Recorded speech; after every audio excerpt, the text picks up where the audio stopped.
আসসালামু আলাইকুম। আজকে আমি মাত্র ১ কাপ আটা দিয়ে মজার মিষ্টি বানিয়ে দেখাবো। কোনো রকম ঝামেলা ছাড়াই সেরা স্বাদের মিষ্টি হবে। প্রথমে ১ কাপ আটা, উঁচু করে ১ কাপ আটা, স্বাদমতো লবণ, বেকিং সোডা 1/2 চামচ, ঘি ২ চামচ। ভালো করে মিক্স করে নিব। তারপর টক দই নিয়েছি, অল্প, অল্প করে দিয়ে মাখিয়ে নেব। নরম করে মেখে নিতে হবে। এরকম একটা মসৃণ ডো তৈরি হয়ে গেল। এখন ঢেকে রেখে দেবো আর এদিকে চিনি শিরা তৈরি করব। চুলায় প্যান বসে ১ কাপ চিনি আর এলাচ ২টা আর পানি ২ কাপ দিয়ে নেড়েচেড়ে ভালো করে বলক তুলে নেব। ভালোভাবে বলক চলে আসলে চুলা থেকে নামিয়ে ঢেকে রেখে দেব। ১০ মিনিট পর ফিরে আসলাম, ডোটা একদম নরম হয়ে গেছে। এখন সমান করে লেচি কেটে নিচ্ছি। একটা করে লেচি নিয়ে এইরকম করে চমচমে শেপ দিয়ে নিচ্ছি। সবগুলো মিষ্টি আমি এইরকম করে বানিয়ে নিয়েছি। এখন ভেজে নেব। এজন্য চুলায় আগে থেকে তেল দিয়ে তেল হালকা গরম করে নিয়েছি। এখন আমি একটা একটা করে এই তেলের মধ্যে মিষ্টিগুলো দিয়ে দিচ্ছি।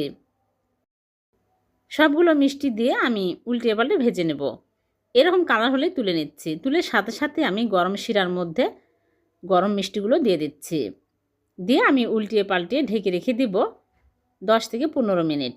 ১৫ মিনিট পর আমি মিষ্টিগুলো আপনাদেরকে দেখাচ্ছি কতটা রস ঢুকেছে। খুবই টেস্টি। এভাবে মিষ্টি বানিয়ে দেখবেন, খুবই মজার হয় খেতে। মিষ্টি খেতে মন চাইলে ঝটপট এই মিষ্টি বানিয়ে খেতে পারবেন। খুবই কম সময় কম উপকরণে হয়ে গেল। ভালো লাগলে লাইক, কমেন্ট, শেয়ার।